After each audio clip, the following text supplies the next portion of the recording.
do good means justify disastrous ends? So you know how Machiavelli's quote was, the ends justify the means? So this is like the opposite. If someone needs to do something well and influential, but they end up losing, should they still be honored and like looked up upon as heroes even though they failed? I feel like it's how like it depends on how much they messed it all up. Like Yeah. awesome answer. Not do it however she wants to Just do it. read, don't read all of it, it's long, Yeah. but summarize it. Okay, so I had like a lot of different things. So one was, so we had this poem called The Charge of the Light Brigade, which was a poem about the English who went, they attacked like the Russians or something. And they lost, but they were still honored, and the poet was like these noble people, because they like tried their best and they really did. I mean, it was just like a miscommunication, so technically it wasn't like their fault they lost. So that's kind of an example of how good means do justify like bad ends. But on the other hand, I said people like Hitler thought he had good intentions, while it's really obvious to like everyone else in the world that he didn't. He himself really thought he was doing the world a big favor. But that doesn't like in any way justify what he did to all of these people in Europe. So I talked about both sides. I really didn't come up with an answer. I said it just depends on the circumstance and on personal opinion. Yeah, I use the same exact quote actually, but for a different question. Like it depends. Like if the leader doesn't tell the people that are going with him, like not the entire truth, does it matter? Because like, so since Odysseus went on the journey and they were going through Scylla and Charybdis, he didn't tell his men that they also had to deal with Scylla because he didn't want them to get scared. But like, it's like using the Machiavelli quote, so does it matter at the end? Like if you're trying to save everyone else except for 6 people, if you tell them the truth in the beginning, like, or do you just need to do whatever you can to get to the best solution you can?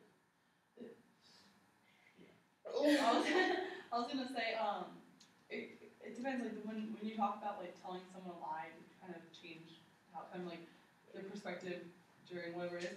It reminds me of this kind of a theme in a movie I saw, which was, hey, okay, I can relate to the movie. She's not in here. Oh yeah, that's all. I'm just gonna continue. In the movie, this little girl was dying, but her her dad found out, and she was like, she had 3 months to live. And they didn't tell her, but they wanted her to just be happy until she died. So it just like really depends on how you do it. I'm sorry, I couldn't remember the cast. I don't know. I feel like a lot of the times, the leader who thinks that they're doing good it's really in their mind, and from anyone who's at like, or any third party can tell, it's like, this is clearly bad. You're murdering millions of Jews. This is not good. So like, I think that if the leader doesn't stop and get a second opinion, then that really makes them a bad leader, because it's like, people don't agree with you. This is bad. Yeah, I think since I'm in the other class as well, I have to read both of them, and your documents go alongside I have to read.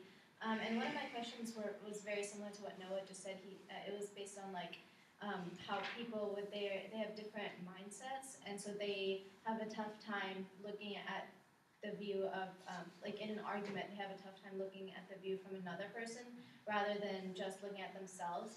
And I think that's really similar to what you're saying, because it's like rather than just understanding someone else's perspective, you just want to be like yourself is right, and that's also what Noah's saying, because like you do need someone else's perspective, and you have to be open to all different kinds of things, because that's the only way that you can learn what truly is the best option. And I think that's kind of what didn't happen when the English went into the Native Americans. They kind of had a more closed, narrow view of how things should be, and that's like a society, what they think is right or wrong, and that's how you outcast someone. So if someone doesn't fit into your own ideas of normal, then they're all of a sudden an outcast. And that's what the English did to the Native Americans, since they were like inhuman, they were like kind of like barbarics. they just kind of all of a sudden outcasted them, and they went in and destroyed all of their land, and like it was kind of like imperialism.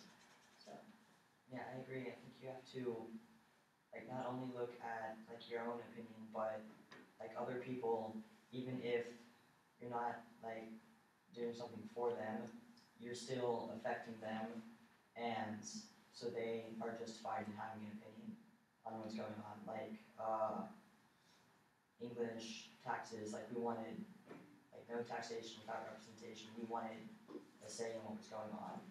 So like everyone needs to be able to have their own opinion on what's happening. You shouldn't just charge in whatever you want to do without knowing what everyone else wants.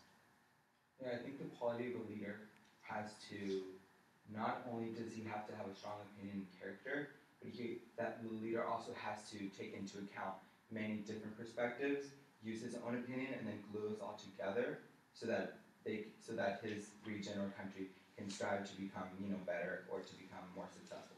And I think that's what I know we may not have started out as strong as we did back then in the colonial times, but now, since we have so many cultures and so many different types of people here, our government is set up that we can, we don't necessarily have to discriminate certain types of people or certain cultures, but we can all come to an agreement and we can all come to this free country. And I really like that whole idea of the whole diversity, and that's something that Green Hope does also support. And also, one of the qualities one of the leaders in one of my readings his name was King Charles II, and King Charles wasn't closed-minded, but he was open-minded, and he even gave credit to the wealth and the luxury of England to the working class. So it wasn't just because I'm a strong leader because I take the ideas of others, but no, he credited the successfulness of England to the working class. It wasn't just him. Yeah, I think that like presidents and kings and just leaders in general need to realize that they can't save everyone, even though they'd like to think they can, because if they could, we'd be living in like a utopia.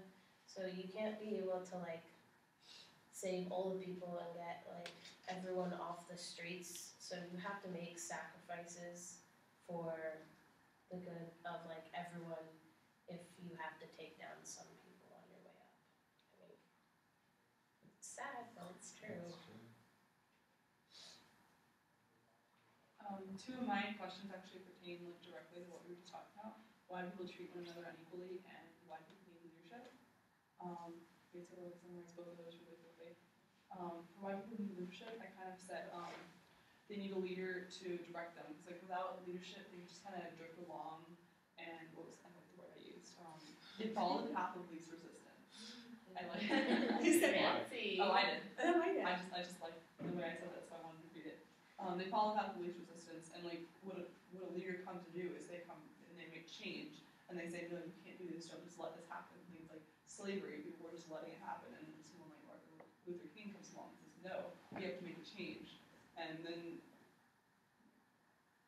what is the hand motion? You said slavery, and then you said Martin Luther King. Segregation. Segregation. I'm sorry, that was so politically incorrect. And then, I also talked about later on in the paragraph how giving people boundaries, because in one of my documents was about Mac, and he made Mac is a character from Cannery Row, and they lived all in this shack, and he said, okay, well, they were really high boys, and he said, okay, well, this is each boy's designated kind of lane. You can fight someone if they encroach on your land, and it gives you to have structure like that. It keeps the peace. It keeps things from going into chaos. Well, when Amanda was talking about being saved and how I would save many for resting with you, I was talking. One of my questions is why would you have faith in the hope of being saved by the divine? And most people people call calling faith in the divine like religion, but no one knows what to call putting faith and hope, because like most people put their faith and hope just to optimistic, because they want to just not realize how bad the situation at hand is. Like they just want to be like, I'm optimistic. we'll be fine. And then that also leads into how leaders, one of their good characteristics, they need to have is be able to encourage the people to be like, we're gonna get through this and be strong and be able to make them feel like everything's gonna be okay. Yeah, it's amazing how in uncertainty, in times of uncertainty, a face that and voice that looks and sounds like it knows what it's doing. That makes sense. You can get like a lot done. Like if someone dies and everyone's just shaken from it, like we don't know what to do anymore. What do we do? And just someone who doesn't have any technical power, but like is like composed enough to be keep doing this job. You're gonna be fine. Just keep doing this, and we're just gonna prepare for whatever this is because we need to get this done. And it sounds certain, and it sounds like steady. People will take. Well, people will obey it because there's nothing else to do, and they just don't. Okay, well, I find this really interesting because one of my questions is like, do we need a leader? Like, does society actually need one to like prevail? And because so in the reading, it was talking about the Italians who came and saw the Native Americans, and when they were describing them, they said they don't have a king or a lord or a leader, and parents like don't have the same parent-child relationship they do nowadays, where they're like chastising them and like telling the kids like, don't do this, you're doing something wrong. They're more like friendly. And so, I mean, there were two sides to it because he said the parent-child relationship was like they were always like friendly and happy, which I think I find interesting because it's very different from the normal like average like, teenager-parent relationship nowadays. Most people are like, oh my gosh, I'm always fighting with my parents. But when parents are more of a friend than someone who's like above the child telling them what to do, they had a better relationship. But on the other hand, since they didn't have a king or a lord, it said wars were constantly occurring because of like personal feeling. If someone murdered a friend, then you would just go after them and kill them. So it was like a never-ending cycle. So I find it interesting how you do need a ruler, but in some situations, having someone tell you what to do isn't always the best thing. It leads to more conflict than it does peace. I think one of the main like reasons for a leader is to have like someone who's not stuck in the middle of your squabble and who can look and see and fairly judge what's going on and then come up with fair punishment for whoever did something wrong or committed a crime. Yeah, I Yeah. think. No, you Okay. Well, I think that you need like someone that's able to see the bigger picture, and since none of us can like each of us can't see the bigger picture if we're caught like in the problem. And I think we have like presidents and parents, and we're not supposed to be friends with those people because it's like the human race is like they need someone to tell them what to do because then it would just be a lot of chaos, and then we'd have something like the movie The Purge where you get to kill whoever you want one day of the year, which would not be good for the person dying. Yeah, that kind of like gives me an idea. Like, so we have like big leaders in our country, like Obama and you know stuff like that. And those people, I mean, we call them leaders, and leaders are people who give us a direction. And then I feel like there's also like kind of sub leaders, like managers, like parents and school teachers, and they kind of like maintain that direction they give us. And people like to be directed. It gives people like. I'm looking for the word, how I worded it here. There's relief as people defer to leadership.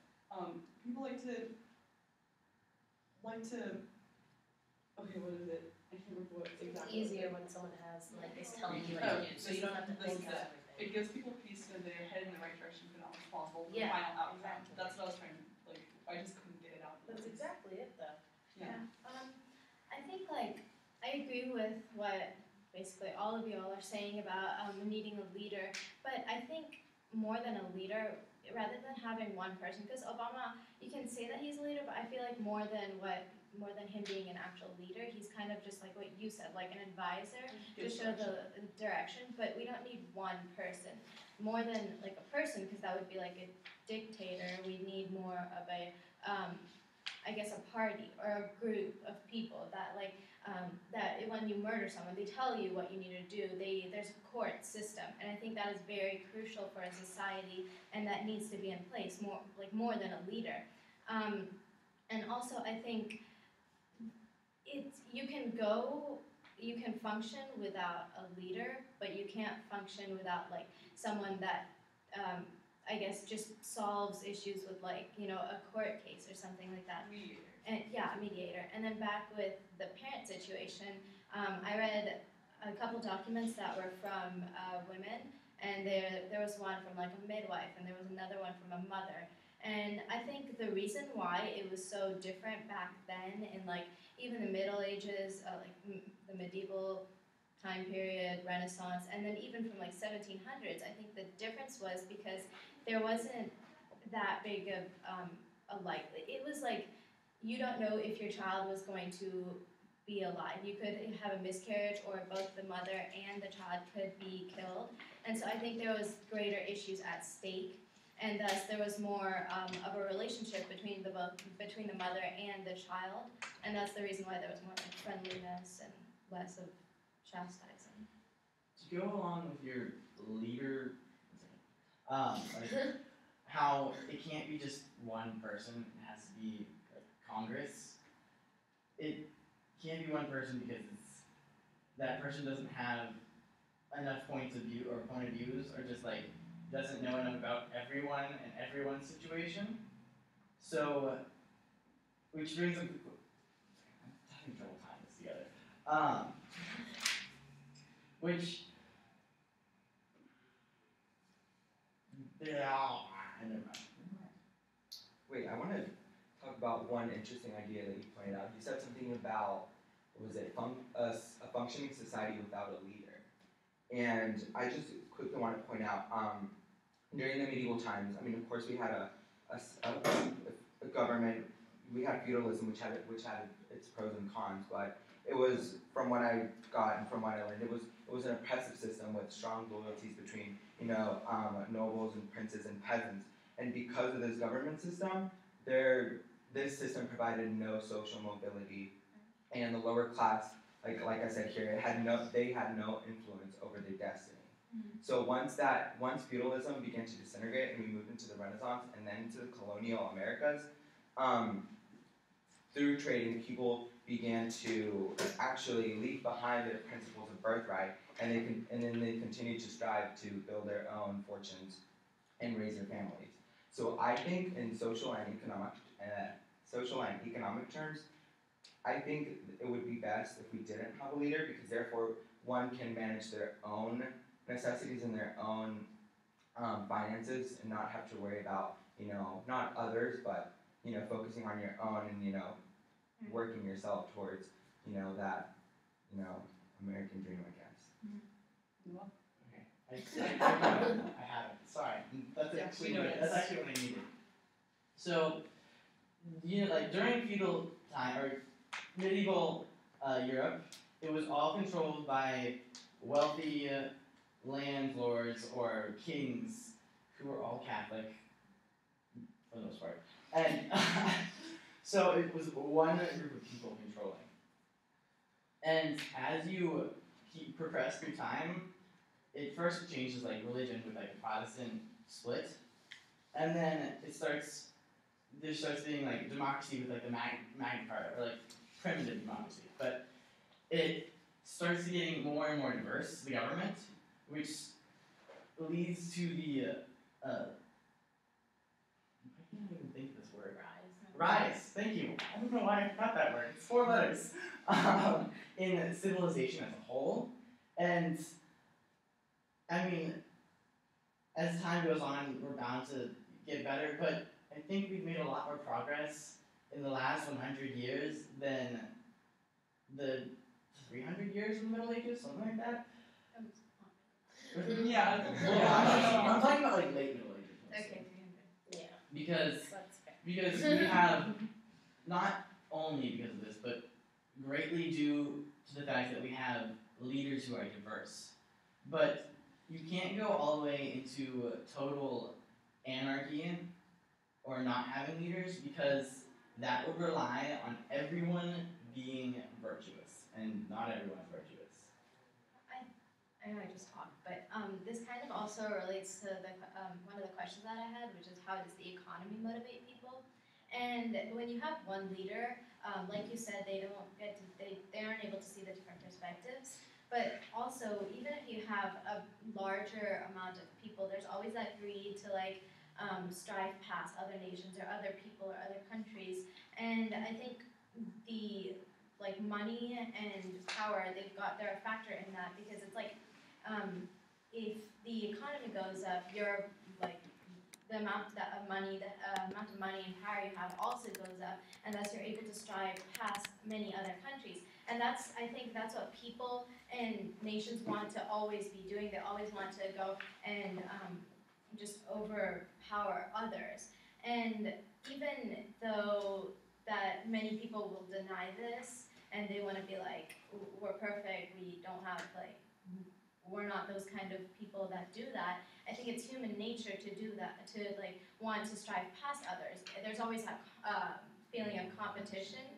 And because of that, I think that's what makes people to go and strive to do more things. So, like you said, the feudalism, sure, they were socially down to their own little class, but there was a lot more innovations that happened. Like in China, since it was communism, the leader was the main guy, and everyone else had to do what he's they shared things, but they didn't get anything for themselves. And thus, they were able to create a lot more inventions, but it wasn't because they had freedom. It was because they were kept close, without any, freedom. Thus, they were able to go and strive ahead. So I think, based on that question, I think the economy does motivate more people to strive and overpower others. All right, Banana. Come on, start us off with a new question. Oh, okay. Or it's only 5 minutes down. She has so much. All of them we cover as a problem. Then just keep going about what we were saying. Yeah, we'll just do that. You Okay. want to talk about that point. Yeah, just We love hearing your okay, voice. fine. Someone else can go. I agree that the economy really does motivate society because, humans are very competitive. But I think also as time has progressed, we've become more and more competitive. I feel, in the Middle Ages or even before that, people were not as competitive. They were more satisfied with just living, peacefully and just living until they were 40 or something. That's what they strive for. But now that 40, for them that was really that was old, and that was Right. yeah. But now that we've had all these, I think it's an ever-ending cycle. People will start striving for more, so now there's more technology, more innovations. So you have more chances to get better. So more people are trying to get ahead, and so in certain countries, a lot of pressure is placed on the teenagers that you have to get in top colleges and that, which leads to all these mental problems because everyone is trying to be number one, and that's just not possible for everyone. Okay, I got it. Okay. So when she was talking about how in China with the communism and how they had such a tight they were really under really hard control and everything, and how they did more, and that's kind of relating to how now there's just pressure on teenagers and how it can affect maybe it had affected positively in the past, but now it can either drive the teenager to strive to be able to pass their parents' expectations of them, or it can cause the kids to just go completely opposite, and be I don't care about school, I don't even to go against their parents because they don't. When you're talking about how you sometimes give me direction, it's not always the best. Yeah, to what all of you have said, I think that as our, world improves, I guess you can call it improvement. Working's definitely an improvement. But I guess as we improve, people get more, what's the word when you want? Greedy. Yeah. People get more greedy, and I feel people in the Middle Ages would have been satisfied with cabbage soup and a couple of Potatoes. a couple of coins of potatoes, but now people in our world aren't even satisfied with everything they're given But if you like look at it, like people in China and people in Africa hardly eat every day, and people in China aren't even allowed to like Google certain things. And I feel like as we grow older and our generations, like we have new generations, we just get more greedy. It's because we're more used to having all these things, so we don't value them nearly as much. Like, food we eat, like, if you gave that to some, like, poor, starving African kid, then he would be, like, really happy and excited, and he would see it as, like, almost like a gift from God, because it's so, like, much better than they would have before, whereas we take that stuff for granted, so we don't see it as special.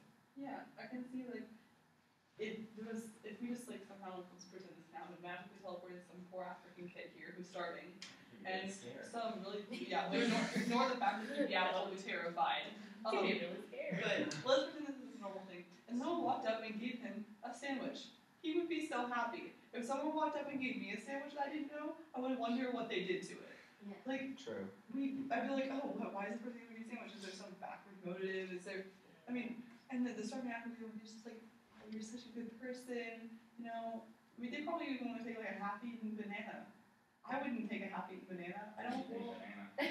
Well, to go back to Amanda about talking about how they're never satisfied with things, kind of like not really what this character, but go back to like Alexander the Great and how they're satisfied about how much land he got. And so I was like, that's the historical connection. But to go with the other point you said about the people in medieval time was like we're satisfied with just cabbage soup because they were used to that, and now since the leadership, they tell us what is normal. Like our food system, like the whole food pyramid has changed very dramatically over the last like 10 years. I did a whole project on it, and how like how you're supposed to eat 3 meals a day or small meals a day, and they keep changing what's normal. So you go with the norm because it's like understood that you're supposed to do that. So as time has changed, the leadership changes how we think everything is right and how we're satisfied. Wait, I want to quickly interrupt with a question. With what you said and what you said, do you guys think that as society gets a lot more sophisticated and as, you know, time goes by, and do you guys honestly think that society will get more greedy? And do you guys think that technology will have that effect on people? Yeah. Or do you think there would be a certain point, like Alexander the Great, like what you said, he kept on, you know, striving for more land, and he had this moral ambition of just more and more and more and more. But there was a certain point where it stopped, where he couldn't handle his land anymore, and then everything regressed. I don't think we'll be able to crash. Okay, go. Okay, awesome. So, well, okay, I have like a couple things. So first, I personally don't think there's going to be a stopping point because I feel like the ways that society has been progressing so far, I think we're just going to continue. But the problem is, okay, so I don't think, I mean, of course greed isn't good, but if we put like all this effort that we're putting like, to good use, I don't think there's a problem with it, that we're like wanting more, because the day you lose your drive to want more and you're satisfied, like, okay, you know, I have like, you know, this much stuff, the day you're like satisfied that you have, you don't want to do better for your family or your kids or yourself or whatever, that's when you, that's when you kind of like lose motivation. Yeah, once you lose motivation, like there's no point anymore. But so that won't happen unless like the entire human race dies. There will always be like a new kid. There will always be like a new Mark Zuckerberg in his college dorm room. That's what she's saying. There's a possibility. Like even though. No, but like not necessarily the entire human civilization, but even now, if you look, a lot of people who have had like generations of family they've had family in the U.S. or in like a very influential country, and they're the ones that are like, you know, that are not very, they're poor basically. They're on the street begging for food. You know, they need help, and it's the fact that they've had family here for so long that they, you know, they could have come from money. They've had this chance. Even, I mean, of course, we go to private schools, so we're, you know, extremely lucky. But even like a Plano public school compared to private schools in other places around the world, or like schools in other places around the world, is so much better. And there's some people that don't take advantage of what they have, and they end up suffering. So when we're talking about society nowadays, we keep saying like everyone's really greedy, but there are some people who have just like totally like shut down, and they're like, no, I'm done. Like I'm satisfied with what I have, and they end up like begging on the streets. So I think there's gonna be more of both. I think cause there's gonna be more and more people that are like satisfied with what they have and they stop like aiming for more stuff. But then there are also gonna be people who are coming from like less influential areas, who are poorer, and when they come, they want to do something better. Well, I think it's not exactly. I mean, I definitely agree with that, but I think what you're saying, that's innovation. That's not exactly greed. Greed is completely different. Greed is more like where you want things for yourself more, and it's more where like I want more money, and you keep saying I want more money until like there's no stopping point for you. And I think innovation is where you want to like create new schools for other people, you want to create a new technology for someone else, and that's innovation. And I think the reason why greed will never end is because, or greed or innovation, either one will never end, is because if you think about it this way, we're in the present, we're 2014. Now if you think about the future, think about how they would see us. Then we would be, what would we be classified as, like the dark ages? I don't know, or would we be like, because to them, there would always be more things to them, like for them. So, Classical text. like, yeah, because there's Classical text. Classics. But anyways, there will always be more information for them, and we will always be like something that is less than the future. And so if you just think about it that way, it's kind of like this is a never-ending cycle. There's always gonna be more and more and more. Well, actually, you said And Julia, one more thing. And wait, sorry, one more thing. What you said about Alexander the Great, he was one man and he fell. So sure, one person can fall, and their greed can end because something happens. They get too greedy and they die or whatever. But as a society, it will never end. Okay, so she's talking about how greed can also be like motivation or innovation, whatever she wants to say. But she's saying it's like it's more of a positive thing, but then again, she's saying when you finally get satisfied with what you have, it's like bad. But then that means when you're constantly going for something else, you're never happy with what you have. You never appreciate what's around you. You're like, stuff doesn't matter. So you're not really seeing. You always want to get more. You want to be like. You want to have the hit thing. You want to be with in the know with everyone else. And you always when you have the iPhone 5 and the iPhone 5S, like I want that. You want the new thing because you want to be like in the know with everyone else. And so greed cannot always be not always good in our world. So, I think we need to be careful how we define the word greed, because we've been seeing greed as ambition and also like sort of lust. But Lust? lust, like lust. I was Not like, that type of lust. I don't think anyone mentioned boys in the past. I don't like No, but I was gonna be great, guys. What happened with it? Charles, wait, but anyways, I don't think we're any more greedy than we ever were as a race, because, I mean, yes, people in medieval times they were content with a piece of cabbage and some potatoes and some coins, but that's because a piece of cabbage and some potatoes and some coins was a pot of gold to them, because I'm a peasant, I've never seen any food in my life. Yeah, but little African kids have seen iPhones and they want Yes, that. but like they saw don't peasants, okay, they That's don't all have to for reject granted. they're not gonna reject it. If you gift a kid an iPhone or like a paper jam guitar or something small that's electronic to a kid in Africa, they'll like want it. They've heard about it. But peasants in medieval times haven't heard they've heard about it, they just don't care because they couldn't get anything more than It's cabbage. the knowledge that different, you're though. aware of. Because our phone to us is the medieval person's gold coin. Right. Gold coin, because the food's just like necessities. Yeah. But for the African child, the phone, looking over into North America and seeing people with that phone, that's a completely different world to them. Like, they can't even think about that. Like, that just like popping a kid in here and letting them just walk around this one building for 24 hours, they would be like, oh my gosh, this must be heaven. Like, this is great. That ties exactly to what Juliana said like a long time ago about the faith of hope. They can still hope for that. They can still dream for that. It doesn't mean that it's attainable. They still want it. It's not like you're gonna say that you don't want that. It's more like it's there. I want that. Okay, wait, really quick point. You were talking about how back then they thought, you know, they would see an iPhone and be like, they wouldn't want something like that because they never heard of it. Yeah. Well, what about stuff like, for us, there's like Back to the Future. Like, it doesn't, just because we don't know that they didn't imagine this stuff doesn't mean they didn't. You can't say for sure that they never thought in the future. Like, all those inventions in, who was it, Michelangelo? One of the artists had all those crazy inventions in his little book. We can't say that they didn't imagine the future and imagine to want more. Just like today, if someone gave me a hoverboard, yeah, I'd want a hoverboard from Back to the Future. So we can't say in medieval times that they didn't imagine things that we might have now.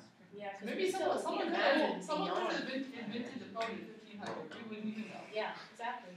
When you're talking about how the kid from Africa that's in this room magically, you say that he would see the phone, he would want it, but then with their daily life and what he's used to, he wouldn't see why you need it. It's just like, there's no reason for him to actually use it, because he'd be constantly outside and working or doing other things that are active, and he's like, why would you, he would understand the meaning of it, so he wouldn't want it. He would just be like, Can I just add something to her? Just a question for her. So what if we change that from an iPhone to like a bunch of food? Yeah, they'd want it. That's what I was gonna say. 'Cause I was gonna say you guys. Oh. no. Okay. So, because you guys were saying how they would, you know, if they see the phone, they would have like the face and the hope and stuff, like what Juliana's point was. But I don't think, like what she was saying again. I don't think the iPhone is of no use to them. A laptop is of no use to them. They might see it, they might think it's cool. They're not gonna strive for it unless they can sell it. Which, I mean, who's gonna buy it over there? Like no one else can buy it. So they have plugs. Right, they're not going to be striving for something like this. They're going to be striving for like a basic necessity, like food, for water, for like a house, for shelter. They're not going to be hoping for this weird contraption that it doesn't help them in any way at all. It's going to die in 2 hours.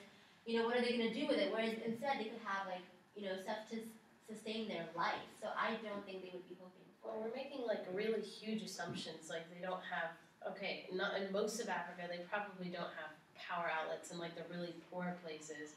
But like, there's those places, like they have all those programs where they send the laptops to the kids in Africa, and you see all those commercials where like it connects them to the world. And okay, maybe they can't use the iPhone to play like Flappy Bird, but they sure can use the iPhone for educating themselves. I don't know, maybe somehow there's a Wi-Fi connection somewhere in Africa, but they definitely have those laptop programs for a reason where like we send the laptops to Africa to educate the kids, because it's not all about food and water, although like those are necessities, but we also want to like educate people along with it. Yeah, because you need What's the education. point of being alive if you can't I do anything? think their sense of education is not high tech, because they have none right now. And so you can't go from nothing all the way to like 100. You have to start, you have to gradually go up and up. And their source of education, the thing that we need to do for them is like opening up schools with teachers that will actually teach them. Sure, it's a good idea to have like iPhones and stuff that will, I guess, with technology teach them. But yeah, after a very long time, they can like bring that into their culture. And though you said that they don't like water and food as a necessity, but that's not what they need. I think like the whole hope, I think that they have the faith and hope, and that will always be there, and what it's for is always changing.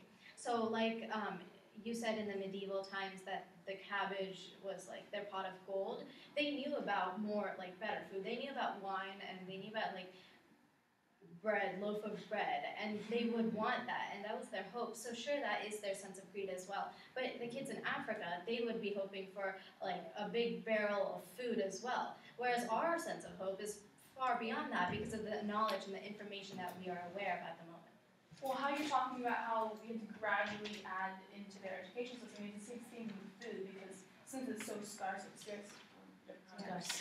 over there, if one kid would want all this food, it would make him sick. So So that's why you have to. It would be like a whole group of people.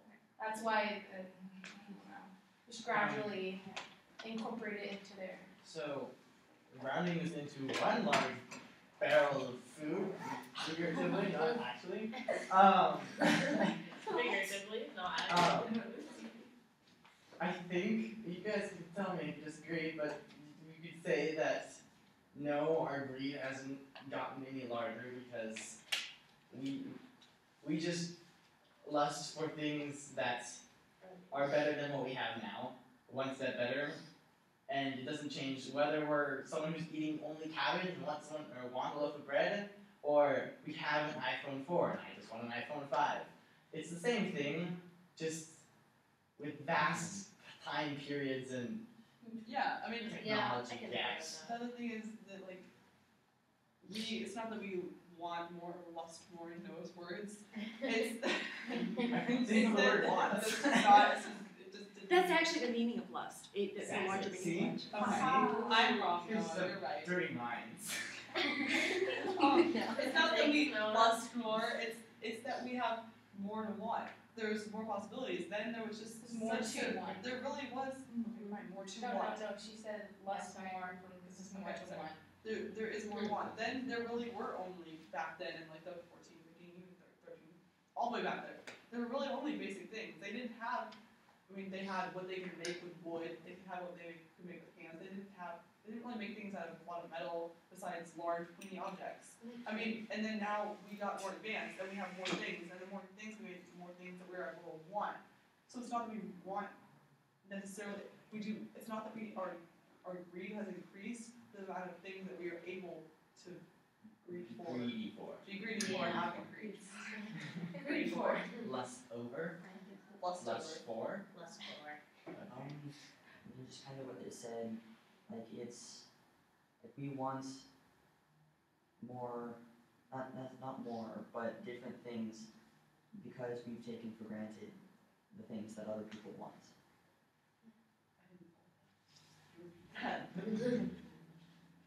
Stuff that other people want, we already have, so we don't think about wanting that as much. That is It's very that- important. We want Yeah. this. It's a level of greed. It's the the level intensity of of greed. it. Well, it's target. Ryan, do you want to bring up the question? Even I like what guess- kind of stuff. I guess we could talk about how instead of just, wanting more and hoping for more, how can we actually get there? Maybe the means of actually obtaining more. And something that I was able to glean from both of my readings was that, or an ethical principle that was valid in both of my readings was literally working for one's own future, not just planning it, not just saying, oh, I want this, I want that, but actually taking action and doing this. Because in one of the readings that I had was Eumaeus, when he was welcoming Telemachus into his hut. He explained to Telemachus about how the suitors were plundering in Odysseus' riches and wealth, and how Eumaeus didn't respect the suitors because the suitors were taking for granted, they were exploiting someone else's achievements, someone else's honor, and not their own. Well, sorry. Okay, so I agree with the whole you have to work to get there. I mean, while the idea of planning is important, that's what I do when I'm procrastinating. I'm like, this is what I'm gonna do the next few days, right? Every day I change my plan. Yeah. So to get stuff done, you actually have to, physically do it. But one thing that I find really interesting when it comes to working is that nowadays, these really successful companies, while it took a lot of work to get them where they are, after a certain point, the owner of the company or like the vice president, all these people, they get to basically, they get to retire, they get to stop working at a young age. And while they're making all the money, it's these like the people who are much lower down in like the food chain who are doing all the like hard actual like laborious work, and they aren't valued as much, they aren't getting paid as much, which I think is a theme like throughout history. How the labor class, while they do a lot of the work, they don't get anywhere near the amount of Okay, that actually relates literally, not figuratively, relates directly to one of my points. Where does Not figuratively. where does laziness derive from, and how does it relate to you who try to benefit from others' hard work? Literally what you just said. Okay, So basically my point through this is laziness is caused by like when you don't have a lot of interest in something, when you could force someone else to do it, and when you don't like really manage your time so you do it. But I talked about how one person maybe really good at tasks, yet they don't have like the motivation to do it, but then the person who's really bad at it works so hard to do it, but like doesn't get nearly as much credit, which is like what you were saying there, like this person who's so good at like Steve Jobs. I'm sure Steve still works a lot, but he probably has much more skills. What? There's a whole thing about this. Hey, I have a really good example. Okay? How about there's a track runner who's got. Where? How That about happened a while ago. Like 5 years No. ago. Oh, like 10 years Okay, ago. okay, guys, Oh, let's talk no, about no, it no, later. no. guys? Okay. Do you want me to set up? I'll set up. Okay. Just So the track runner who's really, really talented. Usain Bolt? Okay, sure. But say say there's this other guy who's really passionate about track. He's like horrible at it. He can't run. And then so the guy who's really passionate about it works and practices and finally gets like a moderately good sprint / mile / whatever he's running time. But Usain Bolt's like so good. It's like, I can still run this faster than anyone, and he gets all the credit. Wait, I think what you said was more about luck and like karma, I believe in that. But it was but No, it like was ability more, though. well, I mean, you said the person who's the weakest tries and gets like more fame and glory rather than the one who's actually trying the hardest and he gets left to bite the dust, right? And I think that's more of your luck and the opportunity that comes at you, because there are many people who have like connections and things, and it's not really because of their own ability. It's more about their birthright. And- Well, that's your birthright. Right. It all goes back to birthright. And it's not really about your own ability. It's about because of your birthright. People who you know, who you happen to be in the same family with. And I think that relates to luck more than anything. But then what you were saying was more about like the person who tries really hard and gets ahead. I think that's what you're saying. I don't know. Okay. And I think so because of that, that's more of like you actually trying to work hard and you're actually trying to achieve something, and that also relates to something that I saw on YouTube once. But it was like this lady. She was like, if you actually want something, then you should be using every single moment of your day or your life to actually achieve that. If you really want that something. And I think that's what both of y'all were saying was when you're planning it, when you're just thinking about it, you're not really doing anything. You don't really want it.